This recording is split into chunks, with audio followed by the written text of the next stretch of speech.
Morning, નમસ્કાર. હું Gohil દેવીનીબેન Saint Xavier's હાઈસ્કૂલની અંદર આપ સૌનું હાર્દિક સ્વાગત કરું છું. કેમ છે બાળકો? મજામાં ને? સરસ. અત્યાર સુધી આપણે જોયું કે 13 લેસન સુધી આપણે પહોંચી ગયા છીએ અને ત્યાર પછીનું લેસન મેં તમને કહ્યું હતું વાંચજો. આપણી ધીમે ધીમે ચેપ્ટર વાઇઝની ટેસ્ટ છે એ પણ ચાલી રહી છે. પછી 1 થી 5ની યુનિટ ટેસ્ટ છે એ પણ ચાલી રહી છે. તો સાથે સાથે રિવિઝન અને વાર્તા છે, ચર્ચા છે એ પણ આપણે કરી રહ્યા છીએ. તો ત્યાર પછીના નેક્સ્ટ લેક્ચરની અંદર આપણે મેરી માં વિશે ચર્ચા કરવાની છે. આપણે જોઈએ છીએ સમાજની અંદર માં શબ્દ એવો છે, કહેવાય છે ને કે જનનીની જોડ સખી નહીં મળે રહેલો. અને સમાજના અંદર વ્યક્તિનું અસ્તિત્વ છે એ માથી શરૂ થાય છે અને એનું અસ્તિત્વ છે માથી પૂર્ણ થાય છે. તમને ખ્યાલ હશે કે દરેક શબ્દ છે એની અંદર વ્યક્તિ ગમે એટલો આગળ વધી જાય છે પણ અંતે એને માં યાદ આવે છે. જ્યારે કષ્ટ પડે છે ત્યારે આપણે કહીએ ઓ માં, તો માં શબ્દ છે એ વ્યક્તિના જીવનથી અંત સુધી જોડાયેલો છે. કેટલી આપણી સામે એવી વાતો છે, ચર્ચાઓ છે કે કહેવાય ને કે કદાચ આપણા શરીરના ચામડા ઉતારીને પણ આપણે એની સામે રાખી દઈએ ને તો પણ આપણે માનું ઋણ ન ચૂકવી શકીએ. અને આજકાલ આપણે જોઈએ છે એ જ મા બાપ વૃદ્ધાશ્રમની અંદર ઠોબા ખાતા હોય છે. તો એવા મા ઉપર અહીંયા લેખકે બહુ સરસ ચર્ચા કરેલી છે. વાંચ્યો હશે એમને ખ્યાલ હશે, નહીં વાંચ્યો હોય એમને આપણે ચર્ચા કરીને સમજાવશું. અહીંયા લેખક એવું કહે છે બિસ્મિલ કે હું જે પણ કાંઈ છું એ મારી માના કારણે છું. આપણે શું છે આપણે આઈડલ કોકને બનાવીએ છીએ કે હું અહીંયા સુધી મારા ફ્રેન્ડ દ્વારા પહોંચ્યો, મારા પત્ની દ્વારા પહોંચ્યો, મારા પિતાના આદર્શ દ્વારા પહોંચ્યો. પણ લેખક એવું કહે છે કે મને જન્મ આપનાર મારી મા છે. જો મને જન્મ જ ના આપ્યો હોત તો હું અહીંયા સુધી પહોંચી શકત નહીં. તો અહીંયા મા શબ્દ એવો છે, આપણે કહીએ માં, બે માં જોડાય ત્યારે મામા બને છે. તો એ જ મા શબ્દ સૌથી છોકરું બોલતા પણ એ શીખે છે. બા, દાદા, મા, પા આવા શબ્દ બોલે છે. તો એ વાત છે એ અહીંયા રહેલી છે. એમ કહેવાય કે કદાચ કોઈના પિતા ગુજરી જાય ને તો બાળક જીતા શીખી જાય છે, પણ જેની મા મરી જાય ને એ બાળક જીતા નથી શીખી શકતું. કારણ કે મા એક એવી વ્યક્તિ છે કે બેયની જવાબદારી સંભાળી શકે છે. જ્યારે પિતા છે એ બેયની જવાબદારી સંભાળવામાં ક્યાંય કોઈ ખૂણે કમી રહી જાય છે. અને એનું એક બહુ સરસ હું તમને ઉદાહરણ આપું. હિન્દીની ચર્ચા છે, હિન્દીની અંદર જ છે, તમે આગળ જશો તો કદાચ તમારી લેખ વાંચવાનો કે ભણવાનો પણ આવે. પણ એક લેખક છે, એની પત્ની નાની ઉંમરમાં જ ગુજરી જાય છે અને એક બાળકને જન્મ આપે છે. એ બાળક એ દીકરી છે. ધીમે ધીમે બાપેની પૂર્ણ જવાબદારી સંભાળે છે. છોકરાઓને નવડાવવું, ખવડાવવું, સ્કૂલે લઈ જવું, સ્કૂલેથી લાવવું, ઘરની રસોઈ બનાવી, બધું જ કામ ટાઈમ ટુ ટાઈમ કરે છે. ઓફિસે જવું, સ્કૂલે મૂકવા જવું, સ્કૂલે પાછું લેવા જવું, ત્યાં સુધી ઓફિસે રાખવું, ઘરે લાવવું, ઘરે આવીને રસોઈ બનાવી, બાળકને જમાડવું, બધું જ કરે છે. ધીમે ધીમે દીકરી મોટી થાય છે અને દીકરી પણ બહુ સંસ્કારી હોય છે. સાવ આપણે કહીએ ને ગામડાના ઢબની એ પ્રમાણે છોકરી બધું જ કરે છે અને સાવ સાદી ને સિમ્પલ. એટલે પિતાને એવું થાય છે કે આવી છોકરી સાથે કોણ લગ્ન કરશે. એટલે પિતા છે એ એના સગાવાલાને કહે છે કે ભાઈ તમે આને થોડુંક રહેતા અને ખાતા ને એવું શીખવાડો ને. ખાતા મીન્સ બહારની દુનિયામાં જે લોકો જે રીતે વર્તન કરે છે એ પ્રમાણે. છોકરી છે એ પોતાના વજૂદને બદલવા નથી માંગતી, પણ પિતાના કારણે છે એ બદલાવ જરૂરી છે. બહુ જ કહે છે ત્યારે દીકરી છે એ સંકોચાય છે અને એક દિવસ એવો ધરખમ બદલાવ લાવે છે એની જીવનમાં કે પિતાને આશ્ચર્ય થાય છે અને પછી એના પિતાજી એને કહે છે કે નહીં, આજે તારી માં હોત તો મારે આ પ્રશ્ન ન હોત. અને પછી કહે છે તું જેવી છો એ જ બરાબર છો, આ વસ્તુ તને યોગ્ય નથી. કારણ કે તમે જોજો બહારના લાલી લિપસ્ટિક આ તે બધું કરવાથી તમે બહારનું સૌંદર્ય છે એ લાવી શકો છો, પણ તમારા શરીરનું આંતરિક સૌંદર્ય છે એનો બદલાવ તમે કરી શકતા નથી. તો એ ચર્ચાની અંદર માં શબ્દ છે. જો માં હોત તો પિતાએ આવી કોઈ જવાબદારી સંભાળવી ન પડે, અને એ જ ચર્ચા અહીંયા રહેલી છે. હવે આપણે પાઠના માધ્યમ દ્વારા સમજીએ. રામપ્રસાદ બિસ્મિલ્લાનો પરિચય લઈ અને હવે આપણે આગળ વધીએ.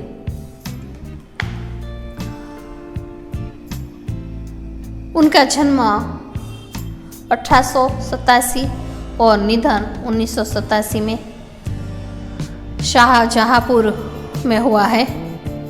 जन्म के कुछ वर्ष पहले ही उनके पिता रोजी रोटी की तलाश में ग्वालियर के आ गए थे. पढ़े लिखे उनके पिता साधारण थे.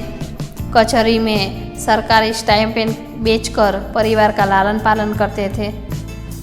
उनके साथ अंग्रेजी मीडियम में पढ़ाई हुई है. उनकी होने में भी वह सफल रहे. बांग्ला भाषा सीखी है. यहाँ पर हम देखते हैं कि काका कोरेली के रेल डकैती कांड का मुख्य मानकर उन्हें फांसी की सजा दी गई और वे शहीद हो गए. आरंभ में राम तथा अज्ञान पत्रिकाएं में लिखी है और आत्मकथा फांसी में 2 पहले जेल में पूरी उनकी उन्होंने भी बाहर भिजवाई है. माँ केवल जन्म ही नहीं देती, व्यक्ति का निर्माण भी करती है. अपनी आत्मकथा के इन अंशों में प्रसिद्ध क्रांतिकारी रामप्रसाद बिस्मिल अपने जीवन निर्माण में अपनी माँ की अवर्णनीय योगदान के प्रति नतमस्तक होते हैं और जन्म जन्मांतर में उनके ऋण से उत्तीर्ण होने की कोई संभावना नहीं दिखाई देती. आप देखते हैं कि कोई पशु हो या प्राणी हो, वो अपने बच्चे को जन्म देता है और जब तक वो अपने पैरों पर खड़े नहीं होते हैं तब तक माँ उनकी हर तरह से देखभाल करती है. एक ચકલી હોય ને, ચકલી પણ ચાંચમાં ચાંચ નાખીને ખવડાવે છે, અને જ્યારે એને પાંખ આવીને ઉડતા થાય ત્યારે એના જીવનથી એના ઋણથી મુક્ત બને છે. રામાયણ અને મહાભારતની અંદર પણ તમે જુઓ કે કૈકેયીનું પાત્ર એવું છે કે માણસ કોઈ દિવસ પોતાના છોકરીનું નામ કૈકેયી નથી રાખતા. અત્યાર સુધી તમે ક્યારેય નહીં સાંભળ્યું હોય, પણ રામ આ પાત્ર સાથે કેટલા અનન્ય ભાવથી જોડાયેલા છે. મા શબ્દ જેને આખી દુનિયાએ ઠુકરાવેલો આ શબ્દ છે, અને રામે એ શબ્દને અપનાવેલો છે. બધા તર છોડે છે, પોતાની કૈકેયીને પણ સાઈડમાં મૂકી દે છે અને કૌશલ્યને સાઈડમાં મૂકી અને કૈકેયીના શરણમાં જાય છે. તમે આખા રામાયણની અંદર જોજો કેટલો માતૃપ્રેમ રહેલો છે. એક સમય દશરથે પણ એની પત્નીને છોડી દીધી કે જ્યાં કાળ મૂકી મારે તારું મુખ નથી જોવું, અને વનવાસમાં સૌથી પહેલાં એ કૈકેયીના શરણોમાં જાય છે. તો જેને ભરતે પણ જેનો પેટનો દીકરો હતો એ ભરતે પણ એની માને છોડી દીધેલી છે, પણ રામે એનો સ્વીકાર કરેલો છે. એ જ વાત કર્ણની સાથે જોડાયેલી છે, કર્ણ અને કુંતીની, કે જન્મ આપીને કુંતી એને છોડી દીધો. એ બાળકનો શું વાંક હતો? છતાં પણ અંત સમયે કર્ણ છે એના માના ખોળાની અંદર પ્રાણ જાય છે. તો આમ જે પ્રેમ છે, मातृप्रेम છે, એ પ્રેમ અહીંયા રહેલો છે. अब उसकी चर्चा हम करेंगे. लखनऊ कांग्रेस में जाने के लिए मेरी बड़ी इच्छा थी. दादाजी और पिताजी तो विरोध करते रहे, किंतु माताजी ने मुझे खर्च दे दिया. उस समय जहांपुरा में सेवा समिति का आरंभ हुआ. मैं बड़े उत्साह के साथ सेवा समिति में सहयोग देता. पिताजी दादी जी को मेरे इस प्रकार के कार्य अच्छे न लगते, किंतु माताजी मेरा उत्साह भंग न होने देती थी. उसके कारण अक्सर पिताजी की डांट फटकार दंड सहन करना पड़ता था. वास्तव में मेरी माताजी देवी है. मुझ में जो कुछ जीवन का साहस आया वह मेरी माताजी या गुरुदेव श्री सोमदेव जी की कृपा से का परिणाम है. दादी जी और पिताजी मेरे विवाह के लिए बहुत अनुरोध करते, किंतु माताजी यह कहती कि शिक्षा पा चुकने के बाद ही विवाह करना उचित होगा. माताजी के प्रोत्साहन तथा सदव्यवहार ने मेरे जीवन में यह दृढ़ता उत्पन्न की किसी आपत्ति तथा संकट के आने पर भी मैंने अपने संकल्प को न त्यागा। यहाँ पर हम देखते हैं कि घर में पिताजी और दादी जी हमेशा लेखक से विरोध करते थे, पर उनकी माता है वह उन्हें प्रोत्साहन देती थी। एक समय मेरे पिताजी दीवानी मुकदमे में किसी पर दावा करने वकील से कह गए थे, जो काम हो मुझे करा ले। कुछ आवश्यकता पड़ने पर वकील साहब ने मुझे बुला भेजा, कहा कि मैं पिताजी के हस्ताक्षर वकालतनामे पर कर दूं। मैंने तुरंत उत्तर दिया कि यह तो धर्म विरुद्ध होगा, इस प्रकार का पाप मैं कदापि नहीं करता। वकील साहब ने बहुत समझाया कि मुकदमा खारिज हो जाएगा, किंतु मुझ पर कुछ भी प्रभाव न हुआ, न मैंने हस्ताक्षर किए। अपने जीवन में हमेशा सत्य का आचरण करता था, चाहे कुछ हो जाए सत्य बात कह देना था। एक समय थी कि उसके पिताजी है, उसके जो मुकदमे की बात चल रही थी उन पर उनके हस्ताक्षर करने थे, और यहाँ पर लेखक है वह सत्य का आचरण ही कर रहे थे और उसने हस्ताक्षर नहीं किए। 11 वर्ष की उम्र में माताजी विवाह कर शाहजहांपुर आई थी।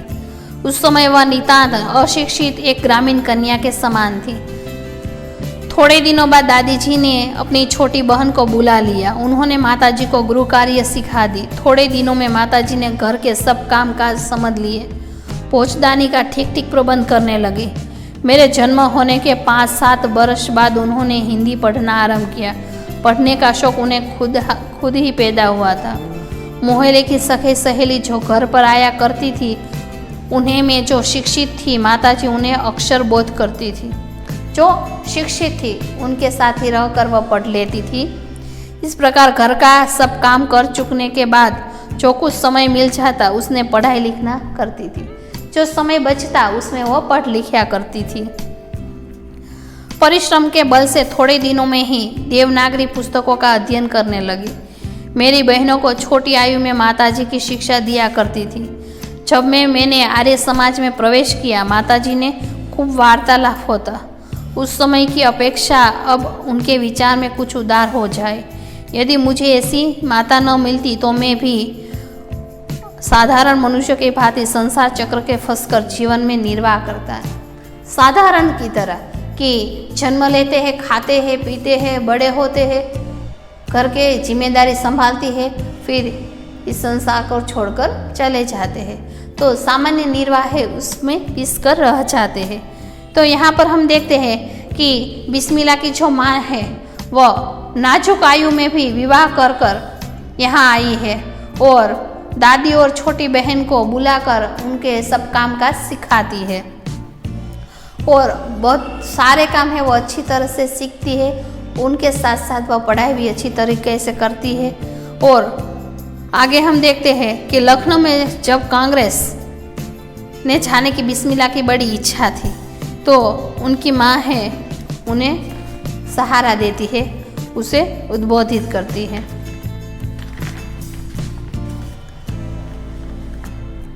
मेचिनी को उनकी माता ने की। माताजी का सबसे बड़ा आदेश मेरे लिए यही था कि किसी की प्राणहानि न हो।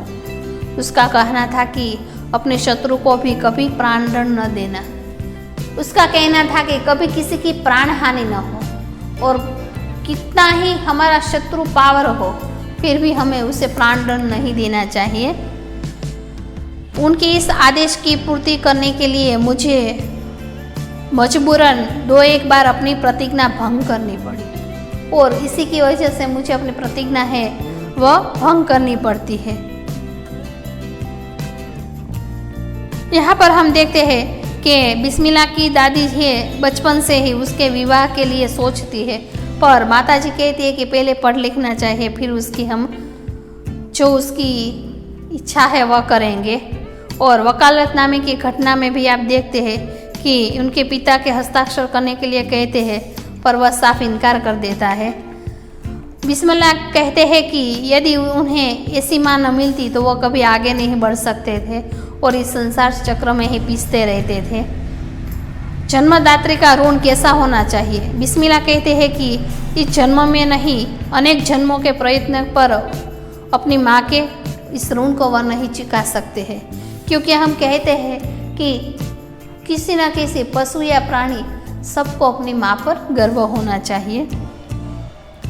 जन्मदात्री जननी, इस जीवन में तुम्हारा ऋण उतारने का प्रयत्न करने का भी अवसर न मिला। इस जन्म में तो क्या, यदि मैं अनेक जन्मों में भी सारे जीवन प्रयत्न करूं तो भी तुम्हारे इस ऋण को नहीं चुका सकता। जिस प्रेम तथा दृढ़ता के साथ तुमने तुच्छ जीवन का सुधार किया वह अवर्णनीय है, यानी इसका वर्णन करना नामुमकिन है। मैंने आपको बताया कि पशु प्राणी ये सब ऐसे लोग हैं जो अपने बच्चों को जन्म तो देते हैं, पर जन्म देने के बाद उसे खुद अपने पैरों पर खड़ा रहने के लिए वही उनकी सहायता करते हैं। मुझे जीवन की प्रत्येक घटना का स्मरण है कि तुमने जिस प्रकार अपनी देववाणी का उपदेश करके मेरा सुधार किया है। तुम्हारी दया से ही मैं देश सेवा में संलग्न हो सका।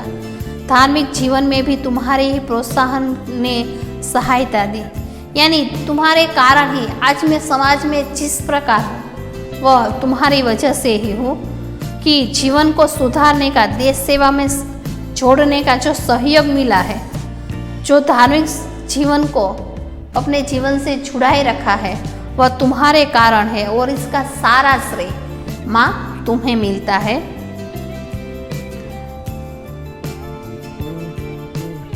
तुम यदि तुम्हारे मनोहर रूप से मुझे उपदेश करती है, इसका स्मरण पर मंगलमयी मूर्ति का ध्यान आता है, मस्तक झुक जाता है। तुम्हें यदि मुझे ताड़ना भी देनी हुई तो बड़े स्नेह से हर बात को समझा दिया। यदि मैंने धृष्टतापूर्ण उत्तर दिया तब तुमने प्रेम भरे शब्दों से यही कहा कि तुम्हें जो अच्छा लगे वह करो, किंतु ऐसा करना ठीक नहीं, इसका परिणाम अच्छा न हुआ। कई बार ऐसे आते हैं कि मैं खुद अपनी माँ पर गुस्सा हो जाता हूँ, तब भी माँ तुमने प्रेम से ही मुझे स्नेहपूर्वक उत्तर दिया है। तुमने इस शरीर को जन्म देकर केवल पालन पोषण ही नहीं किया, बल्कि आध्यात्मिक, धार्मिक, सामाजिक उन्नति से तुम ही मेरी सदैव सहायक रहे। जन्म जन्मांतर परमात्मा ऐसी ही माँ दे। जन्म जन्मांतर है माँ मुझे तुम्हारे जैसे ही मिले।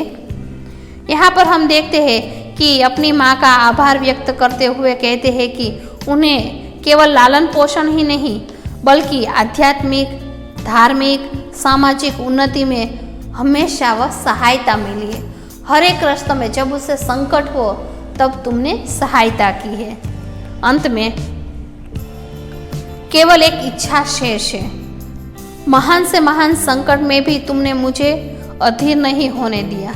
सदैव अपनी प्रेम भरी वाणी को सुनाते हुए मुझे सांत्वना देती रही। तुम्हारी दया की छाया में जीवन भर में कोई कष्ट अनुभव न किया। इस संसार में मेरी किसी भी भोग विलास तथा ऐश्वर्य की इच्छा नहीं। इस संसार में मुझे किसी भी प्रकार की इच्छा नहीं रही है और तुम्हारी जो प्रेम भरी वाणी है वो हमेशा निरंतर मुझे सांत्वना देती है, मुझे आगे बढ़ने देती है, कुछ नया करने की मुझे प्रेरणा देती है।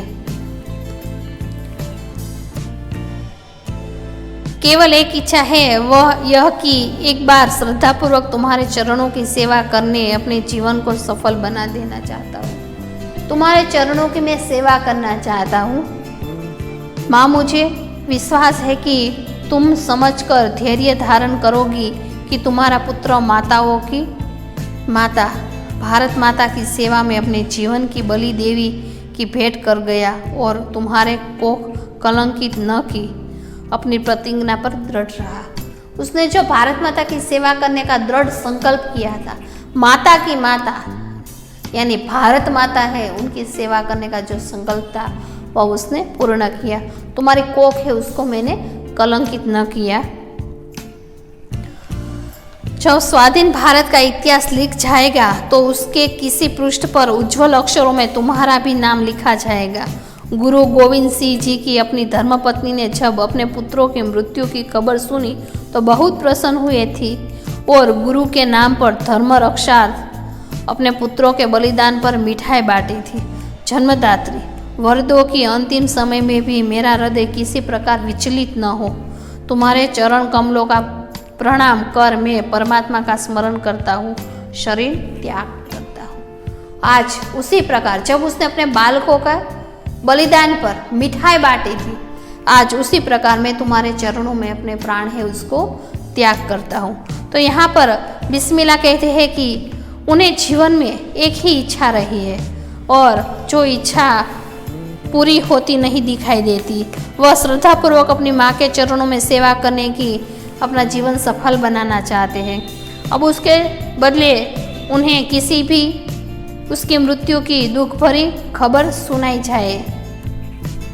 बिस्मिल्लाह अपनी माँ से प्रार्थना करता है कि वे उन्हें ऐसा वरदान दे कि अंतिम समय में उसका हृदय किसी भी तरह से विचलित न हो और वे जो माँ के चरणों में परमात्मा का स्मरण करते हुए शरीर को त्याग सके। यहाँ पर कवि है, लेखक है, वह अपनी सफलता पर यानी रामप्रसाद बिस्मिल है, वे कहते हैं कि काकोरी कांड में फांसी की सजा दी थी और उस स्वातंत्र संग्राम में क्रांतिकारी आंदोलन के अवसर में जो घटना है, रामप्रसाद बिस्मिल उसके सहयोगी को एक गुप्त सूचना मिली थी कि जर्मनी के पिस्तौली की खेप आ रही है और इन लोगों ने उत्तर प्रदेश हरदोई लखनऊ में काकरोली नामक छोटे से स्टेशन पर सरकारी खजाने को लूटने की कार्यक्रम बनाया था। यह घटना यहाँ पर प्रसिद्ध हुई है। तो यहाँ पर हम देखते हैं कि लेखक ने जो बात बताई है वही बात हमें यहाँ पर प्रस्तुत की गई है। यहाँ बिस्मिल्लाह की जो आत्मिक, धार्मिक और सामाजिक उन्नति की उनकी माँ का योगदान है, वह कहा है कि उनकी दया और सेवा की भावना दिखाई देती है। बिस्मिल्लाह है वह देववाणी के समान है और कभी स्नेह से और कभी हल्की ताड़ना में माँ ने हर तरह से उनमें सुधार आया है और अपनी बहनों के साथ साथ उसने अपने पुत्र का भी लालन पालन बहुत अच्छी तरीके किया है। लखनऊ कांग्रेस में शामिल होने के लिए माँ ने बिस्मिल को खर्च दिया। इस प्रकार यह कहने में जरा भी अतिशयोक्ति नहीं कि बिस्मिल को उनकी माँ ने बनाया। माँ के कारण ही आज उसने देश में समर्पित होने के लिए अपने जीवन है उसको छोड़ दिया है। और इसी तरह हम देखते हैं कि हमारे सरहद पर कई ऐसे नौजवान हैं जिसने शहीद हो गए हैं और अपने परिवार को सबको छोड़कर वो भारत माँ की गोद में लेट जाते हैं। तो हजारों मील, हजारों ऊंचाई पर अड़े पग रहकर बर्फ, सर्दी, ठंडी ये सब को छोड़कर वह भारत माँ की सेवा है उसमें जुड़ जाते हैं। विवाह करने का समय उसको नहीं था, इसलिए वह गृहस्थ जीवन में जोड़ना नहीं चाहते थे और इसी वजह से उसकी माँ है उसको इसमें से बचा लेती है। सचमुच बिस्मिल की माँ एक आदर्श माँ थी। उनके दुर्लभ गुण हमें प्रभावित किए बिना नहीं रहते हैं। यहाँ पर उसकी एकमात्र इच्छा थी कि वह उसको अपना जीवन है वह सफल बनाए और उनका अंतिम समय उसकी माँ के चरणें हैं उसमें लग जाए, पर उसकी यह इच्छा पूरी नहीं दिखाई देती है क्योंकि उन्हें फांसी की सज़ा हुई थी और वे जेल में थे। तो यहाँ पर हम देखते हैं कि अंतिम समय के लिए बिस्मिल अपनी माँ के यह वरदान मांगता है कि उन्हें ऐसा वर दे कि अंतिम समय में भी उसका हृदय किसी प्रकार विचलित न हो, क्योंकि फांसी के समय हम देखते हैं कि व्यक्ति है वह घबरा जाता है। तो उस समय हे माँ मेरा मन विचलित ना हो और वे माँ के चरण कमल को प्रणाम कर परमात्मा का स्मरण करते हुए अपने शरीर को त्याग सके, परमात्मा का स्मरण कर सके। उसके चेहरे पर, उसके मुखमंडल पर एक ऐसे भी आभा न हो जिस वजह से वह उससे विस्मित हो सके।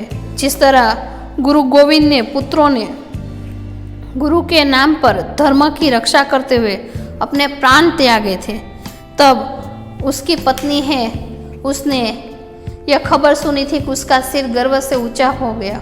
उन्हें यह खुशी के कारण लोगों में मिठाई बांटी थी। तो इस प्रकार उनकी माँ पढ़ी लिखी नहीं थी, फिर भी वह सहेलियों के साथ मिलकर पढ़ाई में आगे बढ़ती है। पढ़ना लिखना सीखना और आगे बढ़ना यह एक अच्छी बात है। तो यहाँ पर हम देखते हैं कि समाज में जो बात की गई है उसी बातों के साथ साथ उनकी चर्चा है वह भी की गई है। तो हम देखते हैं कि कई बार हम निबंध लिखते हैं कि मेरा प्रिय शिक्षक, मेरा भारत महान। तो ऐसे ही बातों में मेरी माँ, ऐसे निबंध हम देखते हैं। तो ऐसे ही चर्चा है यहाँ पर हमें बताई गई है। तो जीवन में माँ का क्या महत्व है वो आपको पता है। तो यहाँ पर हमने देखते हैं कि इस माध्यम से मेरी माँ, मैंने आपके कई उदाहरण भी बताए हैं कि हम प्राण त्याग कर भी, अपने शरीर का प्राण छोड़कर भी हम माँ का ऋण है वह नहीं चुका सकती है। इसलिए हमें कभी ક્યારે પણ ઘણા લોકો એવા છે પોતાની માતાને તુકારે બોલાવતા હશે, હંમેશા મા છે એને સન્માનનો દરજ્જો આપવો જોઈએ। તું આગે જા, તને ખબર નથી પડતી, તું નકરું કડું બક બક કરે છે, આવા શબ્દો આપણે માને કહીએ છીએ। તો મા છે એ સરસ્વત છે, આપણે જન્મ આપનાર છે, એને માન આપવું જોઈએ, એને સન્માન આપવું જોઈએ। એક બહુ સરસ ક્લિપ છે, હું તમને એની ચર્ચા કરું કે એક મા છે, બહુ ગરીબ હોય છે અને પોતાના છોકરાનું લાલન પાલન કરે છે। ધીમે ધીમે એ છોકરો મોટો થાય છે, ભણે છે અને સારી એવી કંપનીની અંદર નોકરી કરે છે। એક દિવસ છોકરો છે ટિફિન લઈ જતા ભૂલી જાય છે, એટલે માને એમ થાય છે કે મારો દીકરો આજે ભૂખ્યો રહેશે, એટલે બિચારી આમ એના લગર વગર આમ વ્યવસ્થિત સાડી ન પહેરેલી, માથું ન ઓળેલું અને આમ મોડું થઈ ગયું એટલે આમ ટિફિન લઈને હાફતી ફાફતી એ ઓફિસમાં આવે છે। જાણે ઓલી કામવાળા બાઈ હોય ને એના જેવું લાગે। એટલે ટિફિન લેવા એનો છોકરો ટેબલ ઉપરથી ઊભો થઈને આવે છે અને જેવી ટિફિન એની માં આપે છે એટલે છોકરો આમ જોઈને આમ એને તરછોડે છે કે તું અહીંયા શું કામ આવીને, તને ખબર નથી પડતી, મારી આબરૂ જાય ને આમ જાય ને એવું બોલે છે। બધા સામસામું જોવે છે। ઓલી માં તો બિચારી આમ માયુસ બની, એને એમ થયું કે હું મારા છોકરાને આપું, મારો છોકરો હરખાશે કે માં તું જમવાનું લઈને આવે એવું એને લાગશે। પણ છોકરાના હાવ ઊંધા જ રિએક્શન જોઈ માં બિચારી ગભરાઈ જાય છે, રડવા લાગે છે અને ધીમે ધીમે ધીમે દરવાજા તરફ જતી હોય છે। છોકરો ટિફિન લઈને જેવો જ પોતાના ટેબલ સામું જોવે છે એટલે મા દીકરાની તસવીર ત્યાં મૂકેલી હોય છે અને ફોટો જોઈને એની યાદ આવે છે કે આ એ જ માં છે કે જેના કારણે આજે હું અહીંયા છું। અને છોકરો બધા જ લોકોને ભૂલી ફરીવાર ટેબલથી ઊભો થઈ અને એની માં સુધી દોડે છે અને બધા વચ્ચે એની માં પાસે માફી માંગે છે અને એની માને એમ કહે, એની માં સાથે જ્યારે નાનો હતો ને જે નાચતો હતો એવું એની માને કહે છે કે તું અહીંયા ઊભી રહે, મારે તારી સાથે રમત કરવી છે। અને એ બાળક એની માં સાથે રમત કરે છે। તો આપણે જોઈએ છીએ, આપણે કહીએ ને કે ભીને સૂઈ પોતે અને સુખે સુવાડ્યા, ભૂલો ભલે બીજું બધું મા બાપને ભૂલશો નહીં। આ એ જ માં છે જે બાળક રાતે ભીનું કરે છે તો એ ભીનામાં પોતે સૂઈ જાય છે પણ કોરી જગ્યા હોય ત્યાં બાળકને સુવડાવે છે। પોતે ભૂખી રહેશે પણ બાળકને બધી જ જરૂરિયાતો પૂરી આપશે। જોજો તમે જ્યારે જ્યારે સમયે સમયે જે વસ્તુ માગશો ને તમારા મા બાપ પૂરી જ કરશે। ભલે વર્ષમાં એ 2 જોડી કપડાં લેશે, કદાચ એ કપડાં એ 4 વર્ષે ચલાવશે પણ એ 4 વર્ષમાં તમને કેટલા જોડી તમારી જરૂરિયાતો કેટલી પૂરી કરે છે। ક્યારેક વિચારજો કે તમારા મા બાપ તમારા માટે શું કરે છે અને તમારે તો ફક્ત ભણીને એને બતાવવાનું છે અને તમે એ પણ કરી શકતા નથી। અત્યારે સાવ બિલકુલ ઘરે રહીને તમારે ભણવાનું જ છે અને સારામાં સારા ટકા આવી શકે પણ આપણે એટલી મહેનત છે પણ કરી શકતા નહીં, કારણ કે મોબાઈલ 2 કલાક 3 કલાકનો અને એની પાછળનો બીજો ટાઈમ આપણે બગાડીએ છીએ। તો આશા એવી છે કે કદાચ આ યુનિટ વાંચ્યા પછી, લેસન જોયા પછી તમને પણ એવો અહેસાસ થાય કે મારે પણ કંઈક કરવું છે મારી મા માટે। તો સારા ટકા લાવી એમને પણ યશ છે એ અપાવજો। ધન્યવાદ, નમસ્કાર।